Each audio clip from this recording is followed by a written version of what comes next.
All right, guys, welcome back to another episode of the Leadership Download. My name is Travis Van Dizen, back here with my friend Cameron Singh. Today we have another special guest with us today, Mack Story. Mack Story, he is a friend of ours from Atlanta, Georgia, who is a leadership coach and a lot more than that. But Mack, we'll let you introduce yourself. Yeah, it's good to be with you, Travis and Cameron. Thank you guys for having me on the show. It's always a privilege to support people who want to grow and develop other people. That's people I want to hang out with and invest my time with. I'm not spending time with you guys tonight. I'm investing it. I think both of y'all probably understand that. But just a little background on me. I started in the manufacturing industry from 1988 to 2008. I basically worked in multi-billion-dollar global organizations. First 10 years, I was frontline entry-level factory worker operating CNC lathes, mills, and drills, and all that sort of stuff. Then I accidentally started getting better along the way and started moving up and kind of had engineering roles. Although I didn't have an engineering degree, I eventually got a Bachelor of Business degree. But I did a lot of engineering things. I did CNC programming, CAD, drafting, setting up manufacturing sales, process engineering, cost estimation engineering, all that sort of stuff. And then I became a lean coordinator, a lean manager, and quality manager, but mainly the lean was my focus beginning around 2005.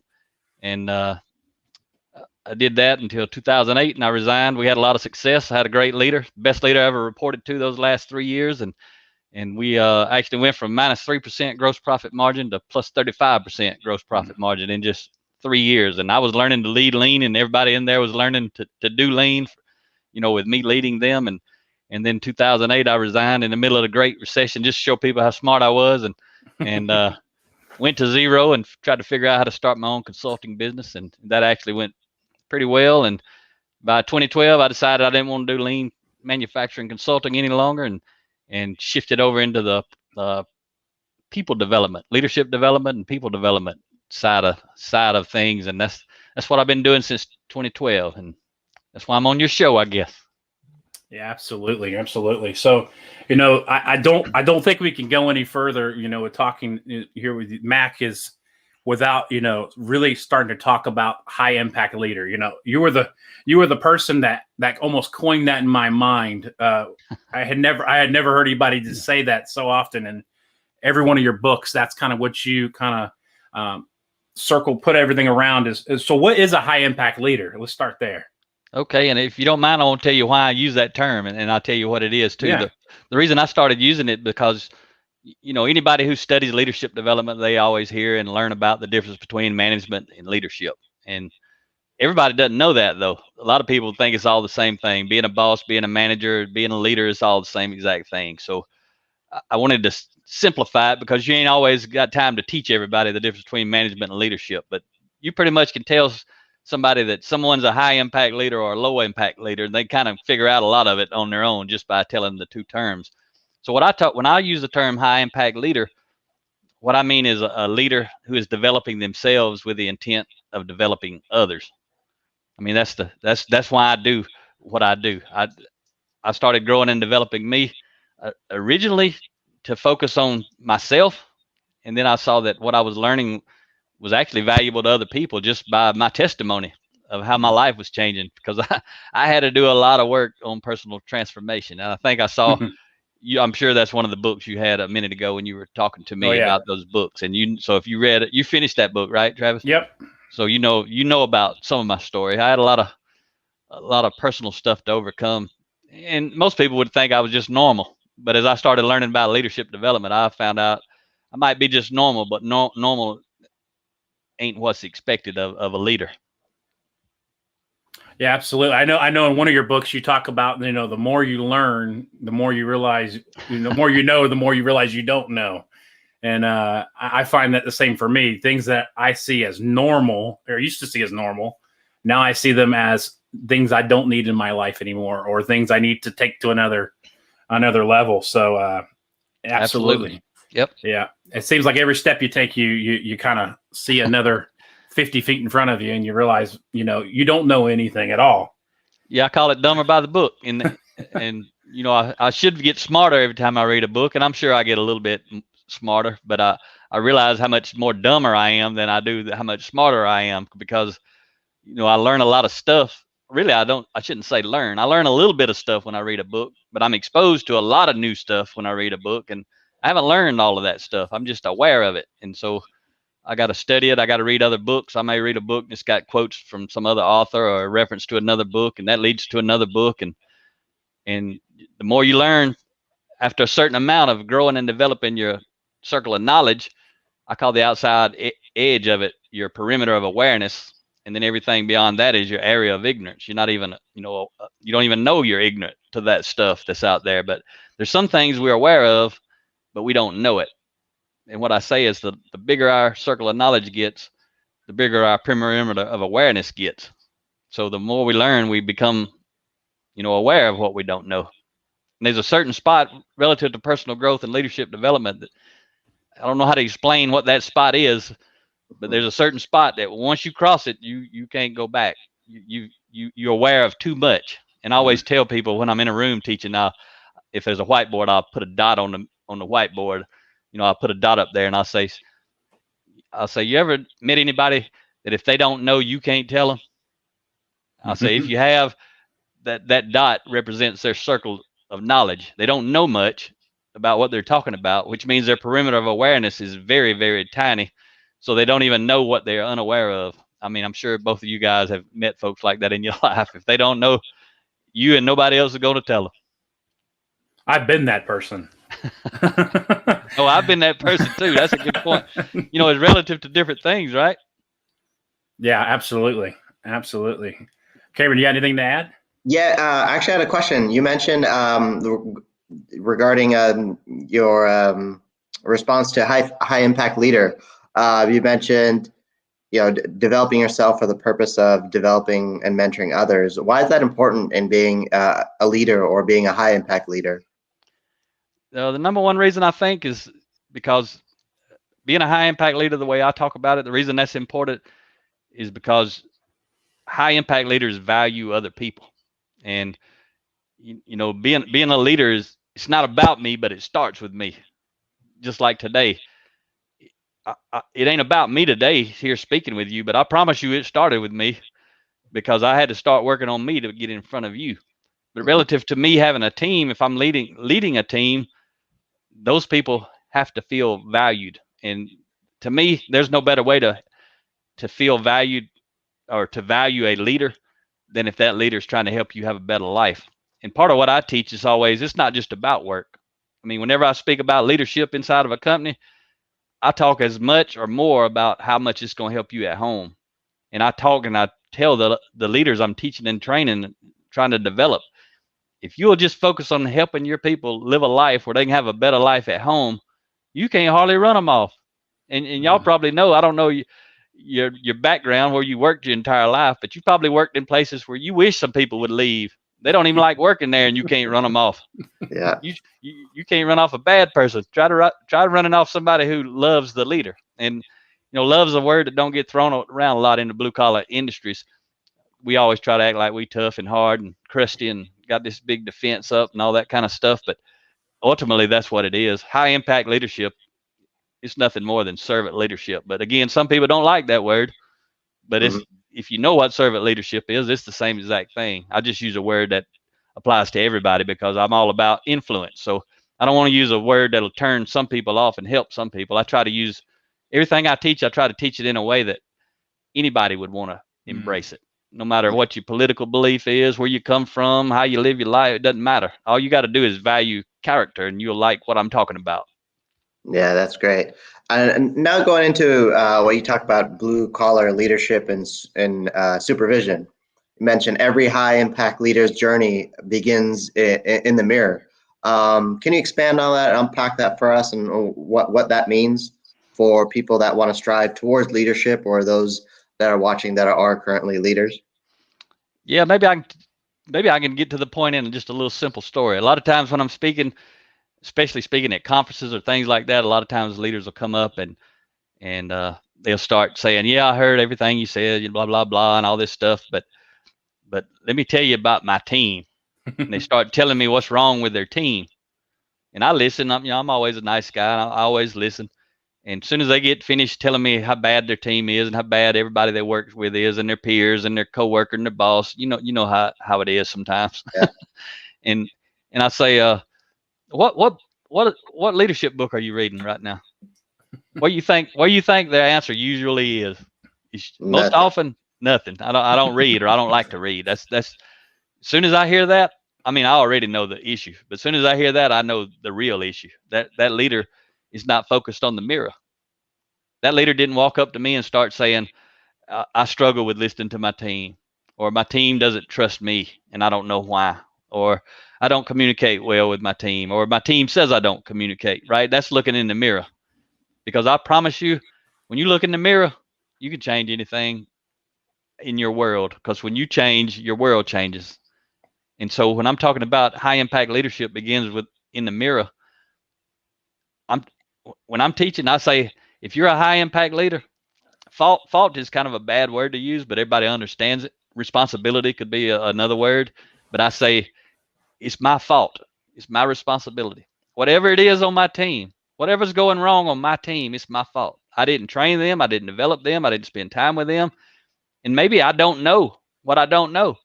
That means I haven't been growing and developing. It's one reason I've been reading every day since 2008, because I still have challenges in life. That's why I'm still saying, I mean, I know a lot about leadership, but it still begins in the mirror, starts in the mirror with me. I got to get better. Also, I want to be a role model, right? I want to be able to tell you I read every day authentically and with integrity. But it's the reason I've written so many books. It's the reason that I've gotten to do what I'm doing, is because I looked in the mirror. I didn't focus out the window. I don't know if that really answered your question about this, but you can ask, a little bit more in depth if you want something specific that I didn't say. No, that's good. That's good. No, so I would ask this though. So when you go through this kind of this mirror process, right? Obviously, knowing your background, like you said, you've had many things that you've had to work through over the years. But as you kind of go through and these things come into your awareness, do you attack them based off? Obviously, each situation is going to have its own problems, and I mean, how do you go about attacking those things to try to properly, bring yourself forward, through. Let's say, I remember one of the things you said is you drank for many years and then suddenly you stopped drinking. I mean, I love that part of your story too. But how did you make that happen? Yeah, ultimately everything you guys are talking about, have talked about so far, and probably will talk about, is all about your values. Everything that we do is based on our values. I had to, to stop the drinking, I valued something more than I valued drinking. I had tried to stop drinking a lot of times in my life just because I thought it'd be a good idea, but it didn't ever happen until I valued helping other people and being a good role model. I mean, I had to value being a good role model. And so that's when I stopped doing that. And I'll give you another example. Just recently, I'm 51 years old, and recently I went to the doctor for my checkup, like November, for my annual physical checkup. And I don't like medicines. I don't want to take medicines. I don't mind the good part of taking the medicine, the part that helps you, but I don't want all the side effects that come with it. I mean, if you read all that stuff, you'd never take any medicine, and I don't want to take any of the medicine. But anyway, my cholesterol was getting up, my blood pressure was getting up, not high, but it was kind of borderline. And I told him, I said, let me see what I can do to work on it myself. I said, I don't want to take pills. I just want to make a choice, because most things in life, all we have to do is make a choice. There's a lot of people out there, they get up every morning, they pray. If they're spiritual, they pray, if they're spiritual, for God to do whatever he needs to do for them. And he's already done it. He's gave them freedom of choice. And for most of the people, he's gave them the information they need just to make a different choice. So I went home, talked to Rhea. I started drinking raw fruit and vegetable juice every day in 2018, quit drinking sodas in 2018. I drink water or raw fruit and vegetable juice, and make them at home out of organic vegetables, that kind of thing. My health changed tremendously just from that. So I went home, talked to Rhea. She's all into the health and food and fitness. And I said, told her what the doctor said. I said, I got to get my cholesterol down, my blood pressure, what I need to do. And I'm telling you right now, I'm giving you an example of what you asked, because I'm proactive. I didn't say, oh, doc, okay, what kind of pill can you give me? That's saying you responsible, doctor. I looked in the mirror sitting in the room. I mean, I didn't ever look out the window and say he was responsible. I'm listening to him, but I don't do what a lot of people do and think he's supposed to fix me. I'm supposed to fix me. I'm responsible. Till I've done all I can do, I don't need him. I need to keep doing what I can do. And so she says, you got to cut out animal protein. Because I'm going to tell you guys, I don't know what y'all eat, but up until that day in the doctor's office, I like meat 3 times a day, every day. And I don't care if there was anything else on the plate. I'd be happy. And there usually wasn't much else on the plate. But Riz like, you got to cut out animal protein. So I went from 3 times a day to 3 times a week. And I don't have to eat much because of the raw fruit and vegetable juice. But Rhea started cooking me a lot of, healthy meals. And, a lot of you listeners too, they may say, what's all this food stuff got to do with leadership? Well, the first person you got to lead well is yourself. If you want to lead other people who are high impact leaders who lead themselves well, they're looking for you to lead yourself well. And that, this covers a whole lot of questions that you guys have been answering, but I made that change, and it's the hardest thing I ever done. It's harder than quit drinking. It was harder than partying. It's harder than anything I've ever quit doing was quit eating meat. That's the hardest thing. And I think I quit eating chocolate either. I quit eating meat, but I did it. I went back to the doctor just last week, and my cholesterol was down 50 points. It was down 20%. My blood pressure was like perfect. I mean, it was just off the charts, like perfect. And he said, instead of seeing you every 6 months, he said, now I'll see you every year again. He said, I've been watching you because it's been easing up. He said, but you obviously got that figured out. So that's what I'm talking about, is you got to be really, it don't matter what it is. It doesn't matter if your child's failing in school, how am I responsible? Maybe instead of watching TV for 3 hours a night when I get home, I need to be learning whatever my child's learning, building a relationship, helping the child. And instead of going off fishing and golfing and hunting on the weekends, maybe I need to be building a relationship with my child, or it could be something to do with your spouse. It doesn't matter. It could be your boss. And you talked about this, Travis, the way that I teach, you're the leader. I don't care what your title is. You're the leader. If it's something wrong between you and your boss, you're responsible. How do you lead so well that you're leading the boss to make that relationship better? That's what I teach people. John Maxwell calls it 360-degree leadership. I just call it you the leader. Jocko Willink from Extreme Ownership. He says somebody asked him one time, what do I do if my boss won't lead? He's like, lucky you. You lead. High impact leaders, high impact people, they know this. They lead themselves well. And I try to do it.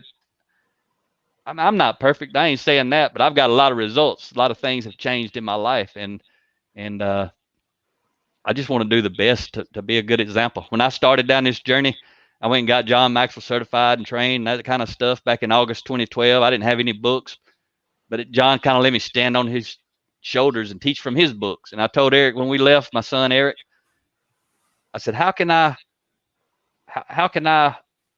pay him back? And that's when I quit using profanity, because I had already quit drinking. But when I left there, I quit using profanity. I said, if I'm going to use his brand and talk about his brand and say he mentors me and I'm licensed to teach his stuff, I need to represent him well. And I used to be the guy, if I said a 1-word sentence, I had 2 words of profanity. That was the only way I could talk. And I don't use those words anymore. And then I also told Eric, I said, what's going to separate me from everybody else that does this? Especially, I was 40-something years old. I was kind of behind the 8 ball as far as time goes, and my background, blue collar people don't really do what I do very much. And I said, what's going to separate me? And I told him, I said, it's going to be the degree that I attempt to live what I teach. That's going to be my competitive advantage. And I mean, I think about it in everything that I do. I got a 1-acre yard, and I cut it with a push mower because I want to exercise. My neighbors probably think I'm poor or I don't know what they think, but they probably think you ought to buy a riding mower. But I don't want to ride more. I'm on a different mission. That's so good. That's so good. And the main piece there is it takes work, right? Everything that you've done it takes work, you know, Yep. to get that final product. So moving on to another area that I think that you speak to so well is, you know, is that out of, you know, specifically out of your book, the Blue Collar Leadership and Culture book, you said that, and this quote slapped me in the face when I heard it the first time in your book. It says that the culture of any organization is shaped by the worst behavior the leader is willing to tolerate.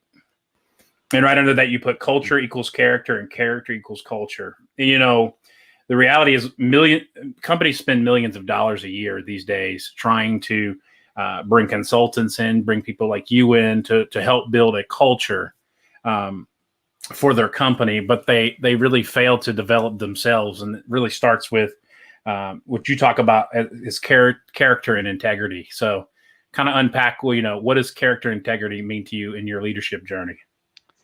Yeah, and I mean the character is everything. I mean, character is who we are, is why we do what we do, is how we do what we do.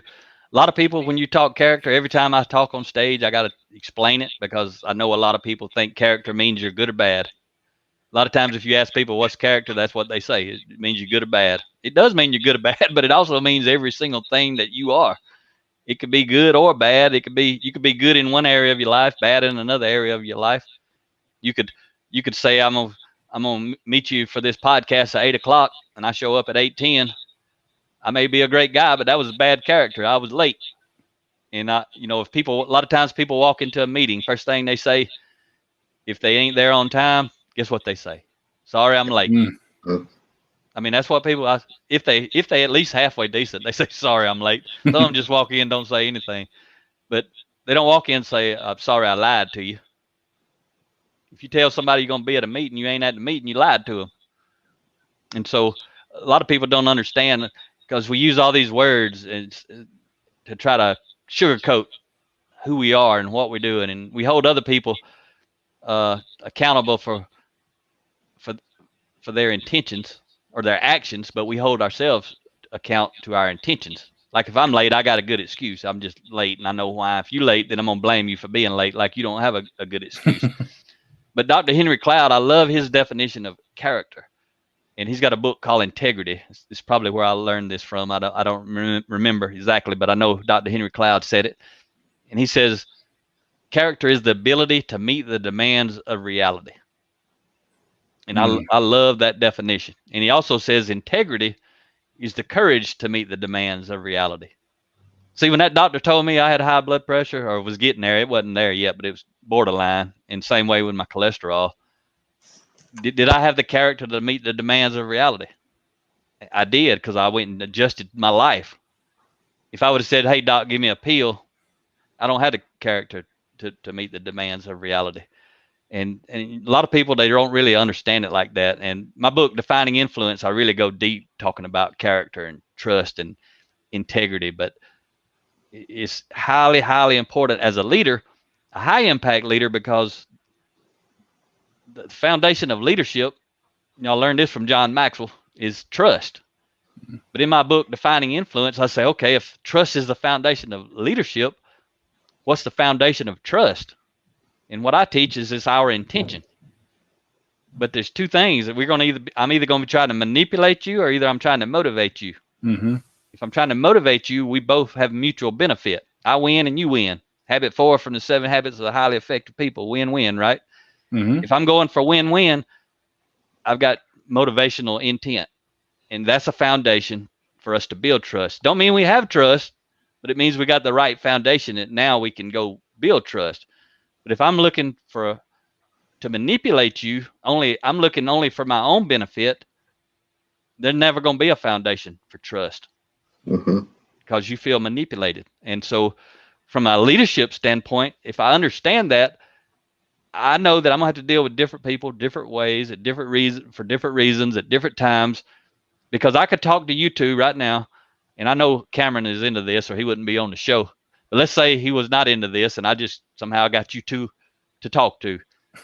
and Travis, I know you value this stuff. Cameron, I don't know you, but somebody told me you don't value this stuff. Not literally, right? Just as in my story here.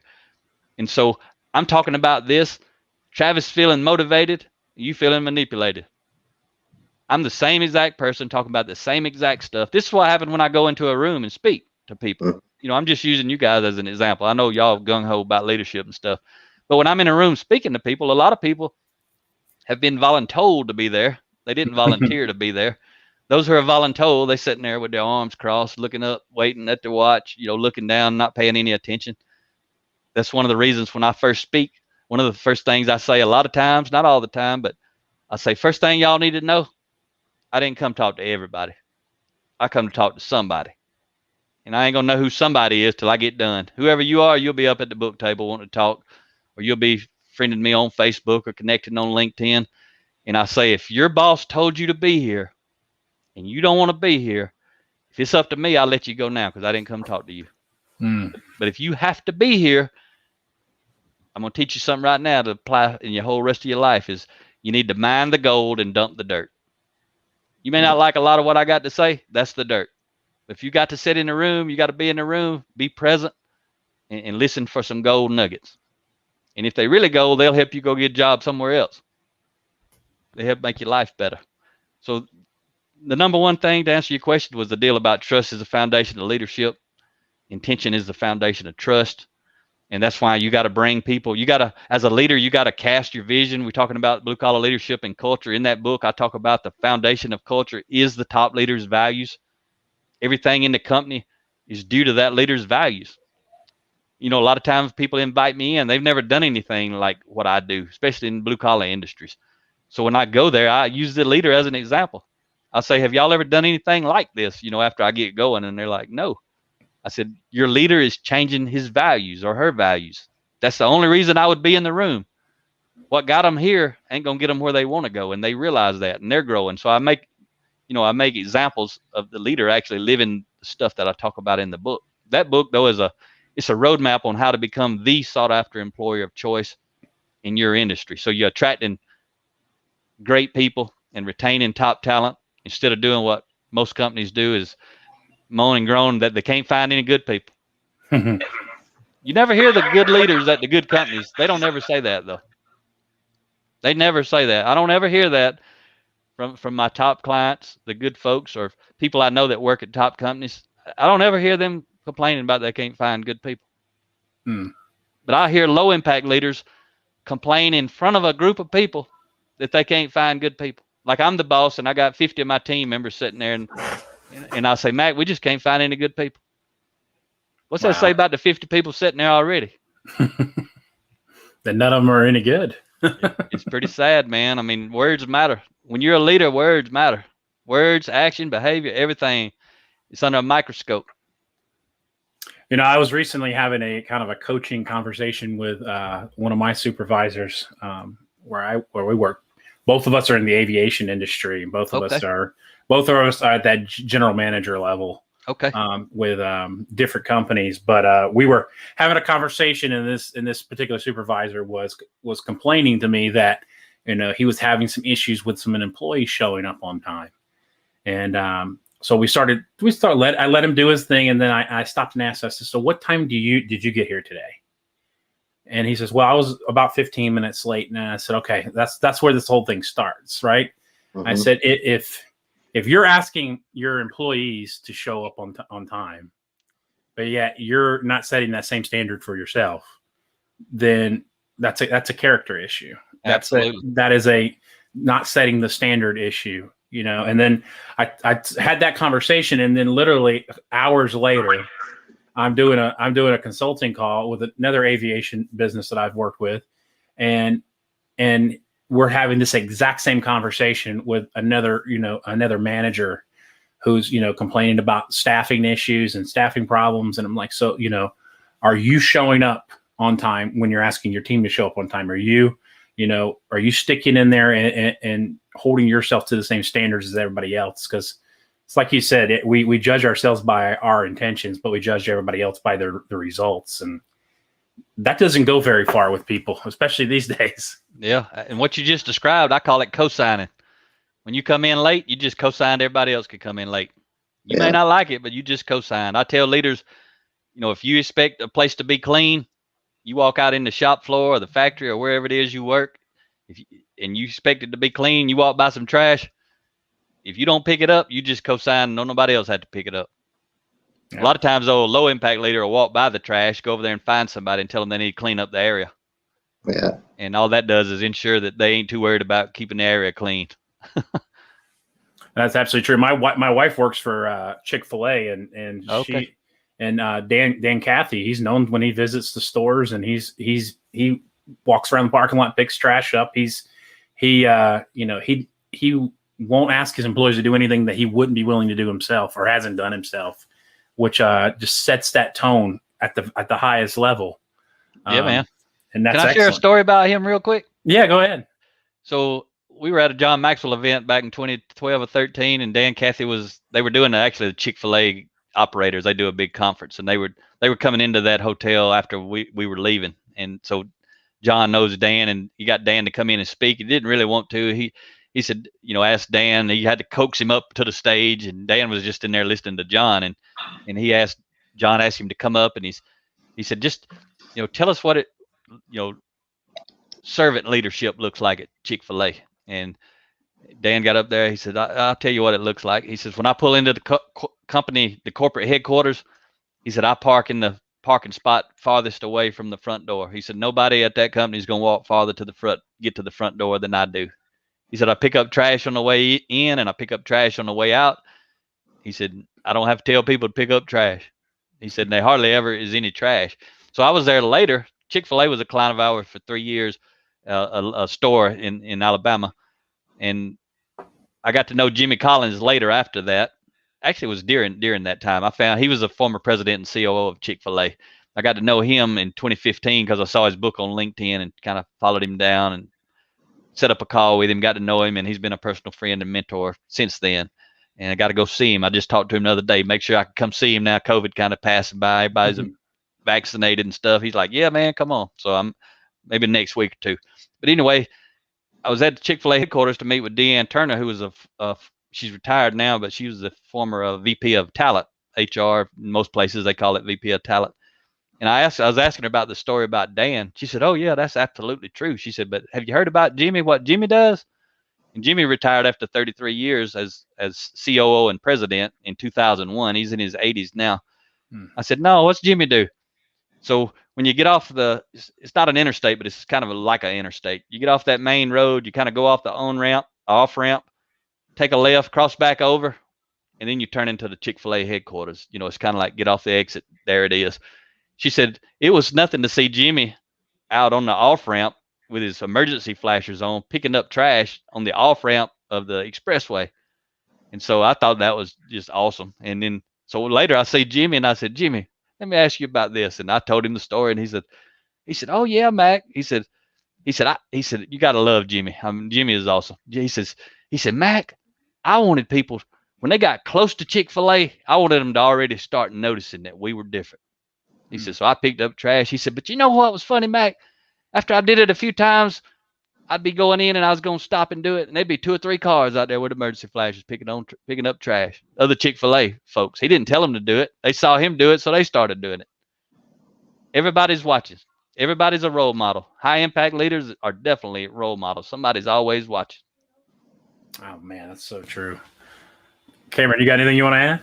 Yeah, that's so true. I mean, everyone is watching every move you make, and they say, being the example is so important. But now, kind of moving the conversation on, there's, our audience is kind of new and those young leaders, and oftentimes these new and young leaders stepping into roles where they're you're backfilling a position that someone that's been in there for 20, 30 years, and they want to develop a great culture for their team. And they have all these great ideas, but where does someone start in terms of creating that great culture for their team? Yeah, I'm gonna tell you the book to read, and then I'm gonna tell you some of the answer to it. But my book that Travis was talking about, Blue Collar Leadership and Culture, the 5 components for building high performance teams. I wrote that book for the top level leader, like the business owner or CEO. But a supervisor, a general manager, a ops manager, anybody can read that and do it from their level and below. And if they don't have buy-in from above, they can use that book to gain buy-in from their leaders. once they start getting results and the leader wants to know where you're getting all, what's changing, say, hey, I got a book for you, boss, and give them that book. But that's what that book is, literally a roadmap. It's, yep, that's it, Travis. It's based on something my wife and I developed, the transformation equation. Basically, that equation's got the 5 components. It says leadership development plus unifying purpose. Plus buy-in plus unifying purpose plus competency plus execution equals transformation. Mhm. So leadership development, buy-in, unifying purpose, competency, execution. When any of them components are missing, though, you get something different, because leadership is influence. So when leadership development is missing, the leader is frustrated. So if you're a frustrated leader, remember, we look in the mirror, we take responsibility.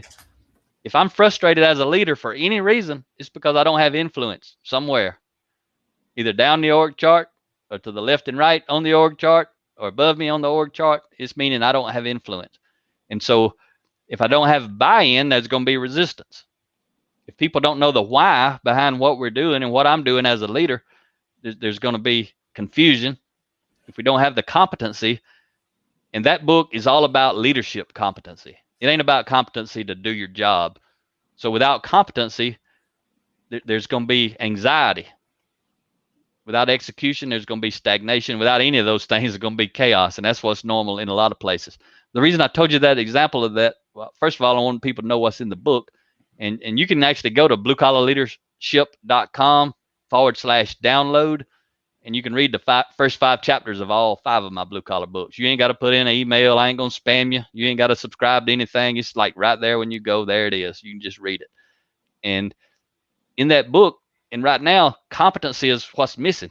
Most of the time, people do a good job. That's usually who gets promoted in blue collar industries, white collar too. But in blue collar industries, whoever does a great job, that's pretty much, if you hire from within, that's who's going to get promoted. If you promote from within, they're going to get the job. And what it takes for you to do a good job is completely different from what it takes for you to motivate and inspire someone else to do a good job. That's completely different. But most people just get promoted. They get given the title and the authority, and then they turn them loose because they think they already know how to do the job. Now all you got to do is lead, be the boss. And it's no problem being the boss. You can be the boss with authority and your title, but being a leader, you got to go to work. So the one thing I'd want young leaders to know is, especially somebody who's never had a leadership position, when you get given a leadership position, you are not at the top of the leadership mountain. You're at the bottom of the leadership mountain. Yep. Somebody plucked you out of the forest, brought you over because they saw potential in you, and set you at the base of the mountain. But I'm going to tell you this, you can't climb to the top of the high impact leadership mountain with base camp character. You can be a boss, but to get up that mountain, you got to build relationships. You got to grow and develop your influence. And when you get to the top of that leadership mountain, it means you're getting great results based on great relationships. But the way you're not a high impact leader, though, because you got great relationships and you got great results and you're on top of the mountain. That's not what makes you a high impact leader. That's what makes you a great leader. You want to be a high impact leader, you got to go down the mountain and start bringing people up the mountain. That's what's going to separate you. And most people won't do that. It requires a much higher degree of sacrifice for me to go down and get you, because all I want to do is get to the top of the mountain and enjoy the view. That's what most people want to do. But a few people want to go down and bring other people up to help them enjoy the view. And that's what I think I'm doing. That's what I think you guys are doing. That's why I'm happy to be on your podcast, because we're on the same mission. We going down, getting other folks, bringing them back, helping them get to the top. It ain't about us, but it starts with us. But young leaders, you got to know you've got to grow and develop yourself. Your boss may not ever in your life do it. I worked multi-billion-dollar global companies, 20 years. Never did they spend one penny or 1 minute introducing me or teaching me any of the stuff that I talk about. Never. A frontline coworker shared a 1-hour audio with me in 2005. I didn't listen to it to 2008, and y'all understand it changed my life. All I did, frontline guy, give me an audio of the 7 Habits of Highly Effective People, a 1-hour overview. Been reading every day since. Spoke at Yale University on blue collar leadership. I've done some pretty crazy things that I never imagined. In the U.S. Navy, they bought 2,000 books, went out and did 10 half-day workshops with those folks out in San Diego. And I tell people none of that was ever the goal. The goal was only just to get better right here in the mirror. The rest of it will take care of itself. You do the work right here, the rest of it will take care of itself. That's so good. I just want to stay on this thing about young leaders, kind of that first-time leader. How important is it that you have your values figured out before you become a leader? It's pretty important if you want to be successful when you become a leader. Now, and I mean successful as a high-impact leader. You can be successful as a manager of people, treating people like objects. You can become wealthy. You can be a multi-millionaire, billionaire, have poor character. But you got to understand, I'm assuming when you're asking me that, and I know you are talking about high-impact leadership, Mm-hmm. you either going to have your values before you get the position, or you're going to develop your values after you get the position, or you're never going to be a high-impact leader. You got to develop those values. And if you don't have them, first thing you got to do is when you get to be the boss, you take that pride and ego and toss it out the window and be a humble leader and say, hey, I ain't never done this before. I ain't ever led people like you before. I ain't ever led anybody except for me. And we in this thing together. So what I'm going to do is do my best to help you shine. Y'all help me help you. And they don't believe you at the beginning because ain't nobody else probably ever done that for them. But you got to see, you report to those folks. That's the way they're serving. If I'm talking to them, I'm saying they serving the boss. If I'm talking to the boss, I'm saying you serving the team. And you can switch the word if you don't like serving. You can change it to help. It doesn't matter. It's the same thing. The boss is here to help the team. The team's here to help the boss. It's kind of like a special ops team. Position, titles, all that doesn't matter. We all have specific competencies and things like that we're better at than others. But I'll follow you. You follow me. We're just going to make it happen. But the values, I didn't even understand about values till I started reading all the time and had an example of what my values were and what they were not, and what people of high character, what their values look like, and that's why I think leaders. See, the best leader I ever reported to, he never taught me this kind of stuff. He just modeled it. He was the best leader I ever had. I love him to death. I still do. I talk about him in my books. He's a good guy. He was in the military, I guess, 20 years. He got some good medals, and he was a commanding officer of an infantry unit and a military police unit. But his fault is he never taught us this kind of stuff. He never introduced. He was one of the leaders who never introduced me to any of the books and that sort of thing. But he could have. He would have sped it up. Now, he did a very important thing, was he taught it so we could catch it. The only ones who caught it were those of us who were looking for it. If he would teach the principles and model the principles, then we could catch it a lot faster. We know what we were looking for. And that's what I encourage leaders to do, especially with young leaders. The problem is most of the time the leader of the young leaders don't know it either. Yeah. And there's CEOs and business owners who don't know this stuff, because you do not have to know this stuff to be a high caliber executive making millions of dollars, leading tens of thousands of people. And that's another thing that's wrong. A lot of those people write books and call them leadership books. Mm-hmm. And people who don't know about this stuff, they're so confused. They read one book full of management principles and it's got a leadership title on the book. And then they read another one. You read 5 books from 5 people, it's going to all, unless they're talking about principles, it's going to be full of all different types of practices.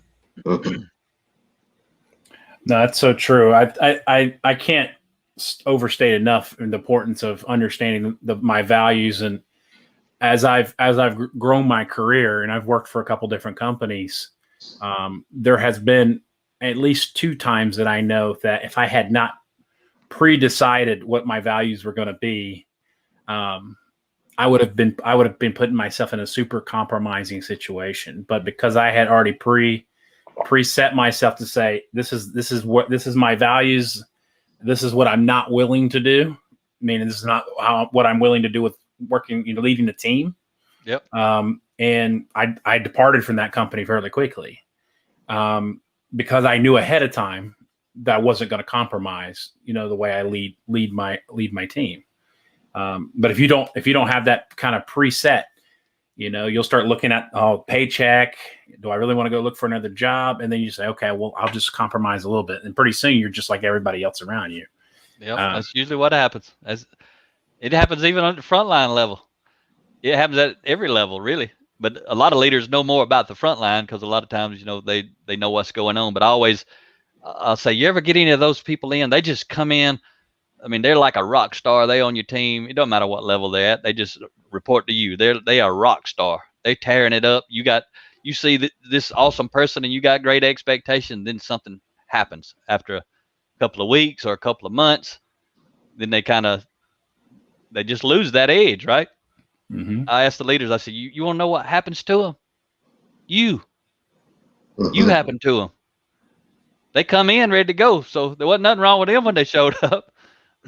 But it's your lack of leadership, either you directly with them or you of the team or whatever you're allowing to happen in the organization. It's like if I'm the boss and you're a rock star and you show up and I got somebody on my team who's toxic, they perform well, but they really toxic to the team. If I let them stay, this is the same thing you talked about earlier. If I let them stay, I just co-signed it's okay to be a jerk on the team. Mm-hmm. And you're going to lose your best people because you won't get rid of the jerk. I mean, character is huge when you're a formal authority leader, because when the team knows there's a jerk, they know the leader knows there's a jerk. Yeah. When that leader leaves the jerk on the team, he's losing integrity or she's losing integrity with everybody else on the team because they know the leader won't do what they need to do. That's another example of integrity in a leadership position. A lot of times leaders won't get rid of that person because they're going to have to carry the load, or they're going to have to hire somebody, or they're going to have to train somebody. And that's why to be a leader, if a young person truly, they need to ask themselves, do I want to be the boss or do I want to be a leader? Anybody can be the boss. You just have to raise your hand. But to be the leader, you got to sacrifice. I remember when I was in infantry school in the Marines, I got done at Parris Island boot camp, and then I went to infantry school and got off the bus, and wherever it was we were supposed to be, we run in between these two squad bays, and it was chaos and unorganized. And I'm like, we're going to get in some trouble, man. I was like 18. I said, wherever this sergeant is, he's going to find us in a minute and wear us out. So I went inside the building looking for him and like asking him what he want us to do so I can get us organized and squared away. That one question made me the squad leader right off the bat. He made me a leader because I was leading. I went in, I didn't know all that when I was 18. All I knew is we about to get in. I know what was going to happen if we didn't get squared away. So I'll square us away if nobody else. So he made me the squad leader. Back in those days, it didn't take me long, and I decided I didn't want to be the squad leader. And I went to his office, told him, this is not for me, sir. He said, why is it? I said, because I don't want to get up 30 minutes before everybody else. I didn't want to sacrifice. And he knew, I didn't even understand it back then, but I knew I didn't want to be the leader if I had to get up early. I like to sleep. I'm a night owl. I ain't an early morning person. That was the worst thing about the Marines is getting up so early all the time. But usually didn't get to sleep too much in those training. But anyway, that was a good example of at that moment I didn't want to accept responsibility. But a lot of people want the position and the title, so they'll just show up and do a poor job at it because they want to be the boss or they want to get the extra check. So if I'm supposed to get up 30 minutes, I could have kept the job and I might not have got up till 15 minutes earlier instead of 30, or when everybody else did. Then I ain't prepared. I'm a poor leader. But I didn't get in trouble. He didn't say nothing. He just said okay, and he went and picked somebody else. And I thought it was pretty awesome when I look back on it. Man, that's so good right there. That little piece right there, that illustration, because if everybody could grasp that's saying this, look, if you just have that 30 minutes of extra effort can excel your career and your leadership so much further, whether that's 30 minutes of reading a day or 30 minutes of listening to a podcast or whatever it is, or 30 minutes of showing up to work early to be more prepared for the start of a shift. But yet so many people will sacrifice all their opportunity of growth just to have that little 30-minute slot, so it's like on the big scale of things, of your life, are you letting 30 minutes literally block you from your potential? Yep. And it comes down to values. I mean, what I valued was sleeping. I didn't value being the leader at that time. I care less about being the leader. I was just going through the motions. But there's some people who wanted to be the leader. They wanted that recognition and title and all that stuff. I ain't never cared about that. I mean, even then, all I cared about was sleep. I was a good leader amongst my peers. I got 2 meritorious promotions when I was from boot camp and then later, and I excelled in the things that I was responsible for. But also, I've always known what I didn't want to do. It's the same way though. If you don't want to sacrifice for your team, don't hold your hand up. Don't step into that position, or you're gonna have a long, stressful, frustrating career as a boss. Because those kind of bosses, they don't get a lot of buy-in. They get a lot of resistance, and that's not the way I want to live my life. Absolutely. I'm better now though, Travis. Absolutely. Anything you want to add, Cameron? Yeah, just had a kind of going on to that next question. I think you touched on a little bit.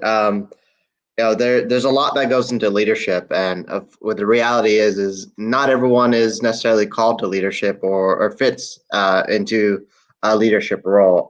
So when someone is contemplating whether or not they're fit for a leadership role, how do you know if you're the right fit and being a leader? Yeah, and I'd go straight to that point: is are you willing to sacrifice for others? Now, I ain't talking about being the boss. You ain't got to sacrifice for others to be the boss. If you want to be a leader of people, meaning when I say high impact leader, I mean you're the kind of person people want to follow. They don't have to follow you; they want to follow you. And John Maxwell talks about people who follow a leader because they want to are 40% more productive than people who follow a leader because they have to. So the ultimate thing is you got to sacrifice for your team. I mean, I've got business owners. I was speaking to a group. We go there every month. They buy 200 of my books. We go there every month to a construction company. It's a small company. They only got like 175 people, construction company. But that leader, coincidentally, he's a former Marine. I didn't know all that till later. He ain't the one that got me in there until I met the owner of the company. But he's a former Marine, and I'm sure he had to unlearn a lot of stuff just like I did. They don't teach you to love and hug on people when you're carrying a rifle. They teach you to do other stuff. So I say this because it's pretty powerful. I'll tell them, I'll say, what kind of leader would you have to be? There's 100 people in this room. Everybody doesn't come. He offers it to everybody. He opens it up every month. Volunteer. You can come if you want to. He rents out a theater. He pays them for all their time, travel time, 2 hours to be in the room with us. He buys the books and pays for the gas in the company trucks to get them all there. He's spending a lot of money, probably about $12,000, $15,000 a month. I said, what kind of leader would you have to be that $12,000 or $15,000 that you could put in your pocket every month? You're the top leader. If there's profit, it goes in your pocket. What kind of leader would you have to be to invest in a team of people like that? And I look over and I said, you had to be like Bruce sitting right there, because he's actually that guy. He's the owner of this company. These books he bought you, he don't know if you're going to go start a fire with him at the fish camp this weekend. But he's trying to help you have a better life. He's trying to grow and develop you as leaders. But what I'm telling you that is he's willing to sacrifice. He's given up. I mean, we done been there 7 months. It ain't been 7 in a row because COVID, delayed us a little bit. And sometimes their production schedule whatever they're doing delays it. But I think we started last June or July, but we'd be going the 8th time next month, in the last year. And I mean, it's amazing what some of the leaders would do for their folks. But a frontline leader, all they got to do something like Travis said, show up early. Yeah. Treat the people with respect. If you call a meeting at 2:00, be there at 2:00. Don't think because you're the boss, you can come in 5 minutes late and 10 minutes late, but they can't. They got to come sit there and do nothing and wait on you like you're somebody special. You ain't nobody special. They're somebody special. That's the way you ought to treat them. They ought to treat you the same too. They ought to show up at 2:00 if the meeting's at 2:00. It's mutual respect. And you know what companies do when we talk about that is, we talked about values a little bit earlier. What I try to help leaders understand is you're trying to create a common set of values that everybody can align themselves to. Because if you're not doing leadership development, you just got a melting pot of whatever values everybody brings to the day, and you just hope it turns out okay. As soon as you start down a formal structured leadership path. Now you're starting to teach everybody this. Everybody who's attracted can come to it. Everybody who's repelled can get away. And then now this is who we are. If you want to be a part of this, come on. If you don't, we're going to love you, but we're going to miss you. Most companies don't have that common set of principles and values, and the top leaders got to decide what is that. But again, you can do it for your team, whatever level you're at. Mm-hmm. You can't stop the bleeding from up top, but you can make sure that it ain't getting on somebody below you. Yeah, and often the challenge for new and young leaders, I know myself and Travis probably experienced this, I know you probably have as well, Mac, is when you get into that first leadership role, we're also focused on taking care of our team, building that right culture. And oftentimes we forget to take care of ourselves and develop ourselves and having that right balance. So how do new and young leaders, and even us, how do we balance that properly? It's pretty tough, man. It's real tough. And I'm going to tell you one reason, is one of the hardest reasons. We already touched on a lot of the principles. Mm-hmm. But one of the hardest reasons, most people, whoever the top leaders are, and then it works its way down, just like both of you, I don't know what you literally do, but your company may be different, or y'all may be starting to be different. But most companies, most of the formal authority leaders, their job is management. Yeah. Their job, they got a full plate. Let's say you work there 8 hours, although you're probably there 10 or 12 hours. Let's say you're there 8 hours. Most of that 8 hours, your responsibility is management of things and processes. Yep. And because you've never developed yourself, you also manage the people. That's not a good thing. But somewhere, if you're in a normal type company that doesn't do leadership development, you've got to want it so bad that at home you're going to read, or on the way to work you're going to listen to a podcast, or you're going to turn off the, whatever you watch normally on the weekends, watch some YouTube videos or something. What you got to develop yourself on the outside. And the reason is you are busy with management tasks and activities. That's what you got to do to keep your job. Most places you do not have to lead people well to keep your job. You just got to be a good boss. Yeah. There's a wide gap between good boss and leading people well. And so you got to develop yourself just a little bit so that you can start growing and developing the people. Because remember that 40% that I told you about? Mm-hmm. You got to learn to lead in a way that those people want to follow you. All of them, as many as possible, want to. Because you imagine each one of them, if they don't want to follow you and they just do it because they haven't grown and developed themselves and they don't have options, those people who want to leave but they don't, it's called quit and stay. The people who quit but stay, they don't want to follow you as a leader. If they're on your team, though, you're responsible. How do I build a relationship so they want to follow me? Because imagine if you got 10 people that don't want to follow you, 40% production, that's the equivalent of 4 more people. You start leading. I mean, I know this, and high impact leaders that I know this, and they do it. They lead in such a way people want to follow. And when people want to follow, they can't give you a raise. If you're my boss, I can't give you a raise if I appreciate you. I can't let you off work early. You're the boss. I'm not the boss. What I can do is perform well. And if I value the way you treat me in our relationship, I'm going to perform well. And the more that I perform well, the easier your job's going to be. But if you're just managing me just like I'm a thing in a process, it's going to be rough. So the reason I'm telling you got to grow and develop it, because yourself on your own, again, most people won't, because throughout that 8-hour day, whenever you do not have to manage, you have to choose to lead, but you got to know how to lead and to do it. You may only get to choose to lead for 2 minutes, and then you managing for 30 minutes. Yeah. And you got a 5-minute slot that if you know how to lead, you can lead. You got to work on these little bitty slivers. And really these slivers are interactions with people about people stuff, not about work stuff. You with me? You got to be able to just jump in there for just a minute, maybe just ask the question, or don't give a direction. I talk about lead with questions, not directions. If you're super busy with management, you're going to develop a bad habit of telling people what to do because it's fast. Yep. I can tell you, I already know what you're supposed to do. I've been there 100 times. I can just tell you what to do. I have people sometimes say, how do I get my team to think for themselves, or my children to think for themselves? I like, quit telling them what to do. But if you're busy, you're going to tell people what to do. If you come to me and you don't know how to do algebra, and I say, Cameron, let me do that for you right quick. I do it and I hand it back. How long you gonna keep coming asking me about algebra? Every day. Every day till I teach you or you learn it somewhere else. But if I slow down, it's a lean principle from lean manufacturing. If I slow down to go fast, I'm going to teach you how to do it. And I may have to slow down a few times, but eventually you don't come ask me.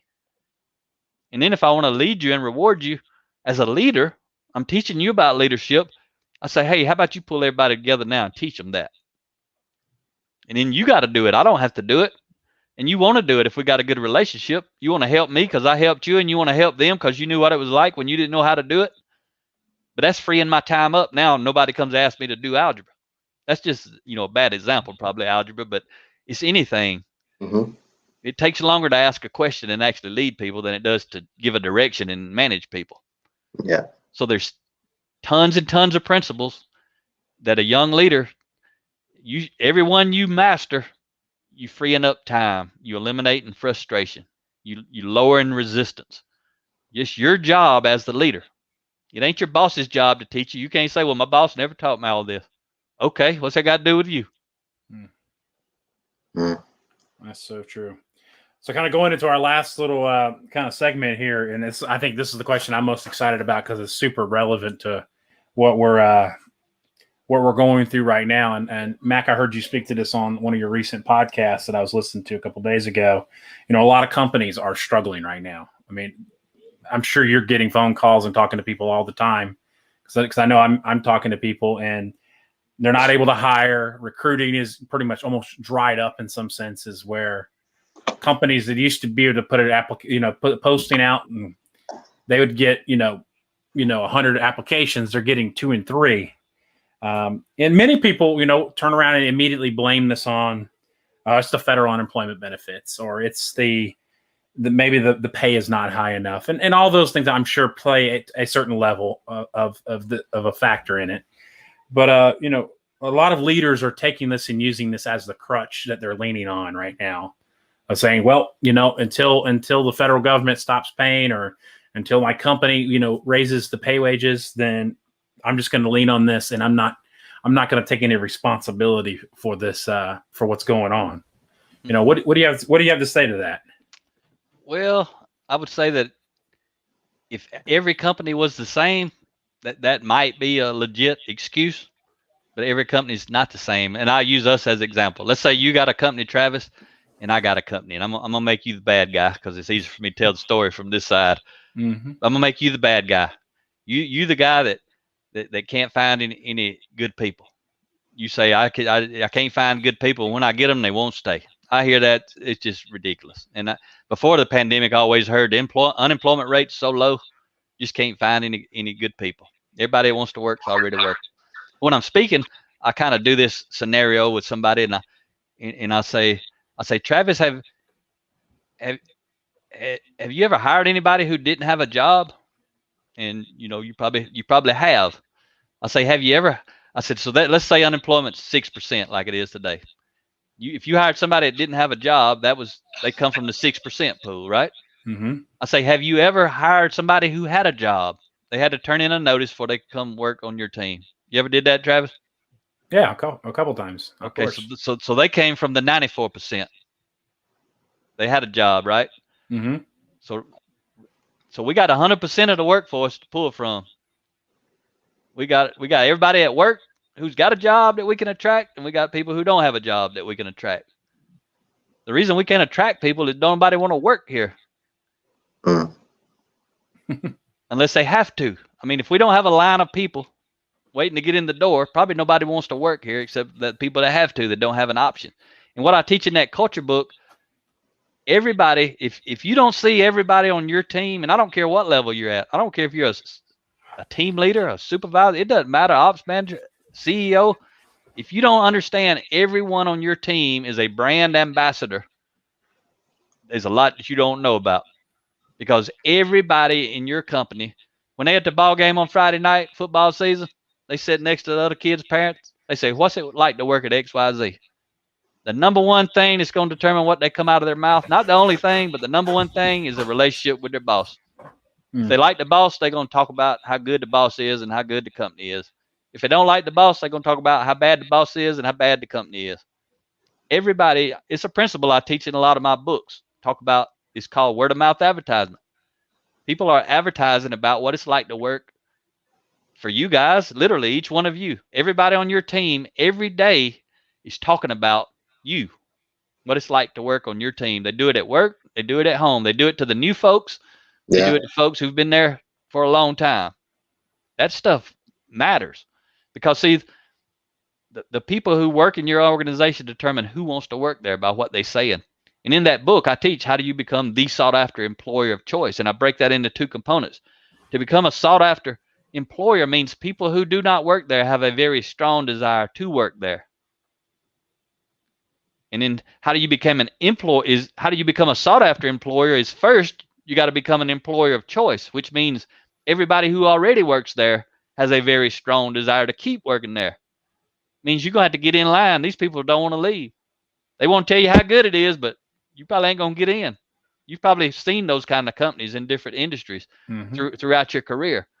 Those kind of companies, they could go build a plant in the middle of Arizona in the desert, build a big old plant, going to have 10,000 people work there, and people going to move from all around the world to work there today. All they got to do is open the door. Then there's other people who can't find any good people. And when they get good ones, they won't stay. That's because they move in Arizona. Y'all with me? Absolutely. Who you are as a leader at the top all the way down, it matters. And I'm going to tell you, it's a competitive advantage or disadvantage.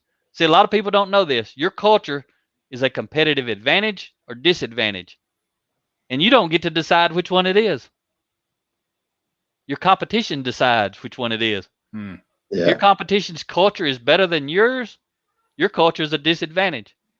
If your culture is better than your competition's, your culture is an advantage. But you don't know what everybody's culture is like. That's why you better get to work on it. Because the people know, because they're out talking about it. They talk about it on LinkedIn. It's on Glassdoor. It's all over the place. Yeah. You can't hide who you are as a company or as a leader. You can hide what you think, but once you start taking actions, you translating them thoughts into reality for the world to see. That's so true. I could tell you that I know at least twice in my career that I've passed over potential, raises and other opportunities that was going to put more money in my bank account because I wanted to stick with the leader I was working for. That mattered more to me than making a little bit more money and going somewhere else. And I think there's a lot to be said there. That, if somebody's leaving you for a dollar raise, it's not because of the money. It's because of the leadership. What if they leave you for a dollar cut? You think it's about the money? Absolutely. That happens too.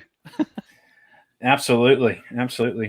So before we start wrapping up, I kind of had two questions. I know, Cameron, if you want to take the first one, I'll take the last one that's on here. It's kind of some open-ended questions that we always ask on the podcast.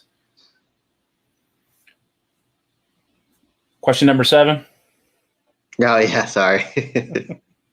To wrap this up, what do you think is the number one piece of advice that you have for new and young leaders?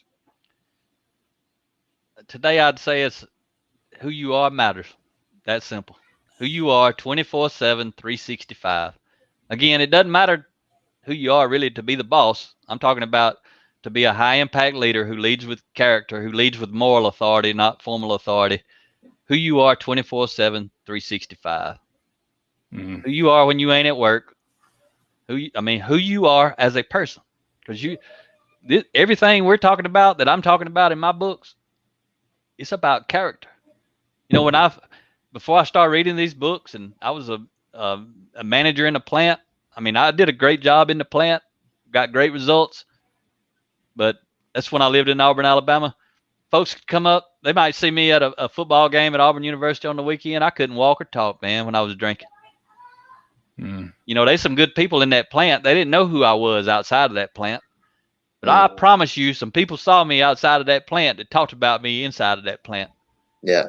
And what they said caused me to lose influence with some people who don't value that sort of thing. It's one of the reasons I quit using profanity. See, I can give you an example. people who cuss, they don't care if I don't cuss, as long as I don't judge them for cussing. If they cuss and I don't, most of the time they don't ever even notice that they don't even know. They just know I ain't saying it then. They don't care as long as I don't say, hey, you need to quit talking like that. And I would never say that. But people who don't use profanity, if they heard me doing it, like Jimmy Collins, former Chick-fil-A president and COO, if I talked like that to that man, he wouldn't be my friend and mentor. I guarantee you, I would never had that relationship. Yeah. And if I pretended to be that way, and then he heard me on some social media or something, or I saw him somewhere in town, someplace, and I didn't know he was there, and he heard me talking, spewing off some junk like I used to talk, I wouldn't have that relationship. Everybody's always watching, and that's what I learned. Is if I want to lead at a high level, I got to try to do everything I can do to lead and influence people, all people, well. And so it matters, because I ask people sometimes, do you like two-faced people? I'll ask them. Nobody ever raises a hand they like two-faced people. I say, I don't either, but I used to be 12 faces. When I used to drink alcohol, my wife's grandparents didn't even know it. They didn't know I used profanity. They didn't know. People at work saw one person. My best friend from high school that I hang out with saw a different person. This group of people saw somebody else. But I can tell you today, I'm the same guy 24/7. My life's good because I don't have to be 12 people to 12 groups of folks. So all I'm saying is, if you want to truly climb the high impact leadership mountain, your character stays with you. It's constant. I mean, you can change it slowly over time, but it changes slowly over time. I say character's built daily, not in a day. And I just think that's the kind of leadership we're talking about. The person's got to know it's 24/7, 365. I tell my clients, I said, your team could be in your company truck, parked at a gas station, filling up with gas, got the logo on the truck, got the shirt patch on the shirt, and they on the phone talking to somebody. Somebody walks up about to do business or ask about doing business with you, and they can hear your team member on the phone talking to some friend somewhere, cussing and talking. Ain't no telling what they might be saying. And somebody of a high character gonna turn around and walk off, find somebody else to do business with. Oh. But it's the same. It's the same on the personal level. And I know this stuff I talk about, it's a high bar. Yeah. A lot of companies, they don't want me in the room. They don't want the bar that I'm setting. They don't want to have to live up to that standard. So I don't get called by a lot of people who don't have high character. Not if they know who I am and what I'm about. Because when I get called by somebody who watches me on YouTube or listens to me or reads my stuff on LinkedIn and they interested, I love those calls, because if they've been following me, they know who I am.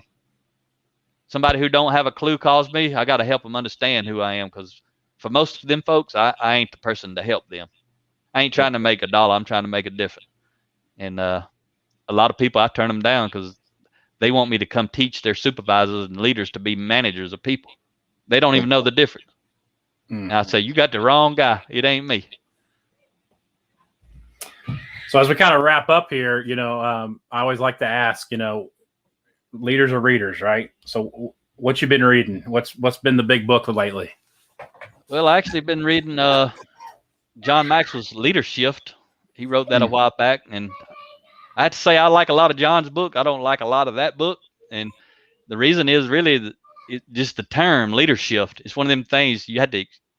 I can't quote him and talk about it because I got to explain what leadership is. It's one of them words. It's like I don't like the words. I assume the publisher probably picked it because they can hashtag it real easy. 2 short words and share it, but you have to explain it. Even when I'm reading it, I have to think about what he's talking about. But it's full of gold. But that's one of the books I read and not are reading at the moment. But I tell people that I read a lot of books, and a lot of the books I read are not for me.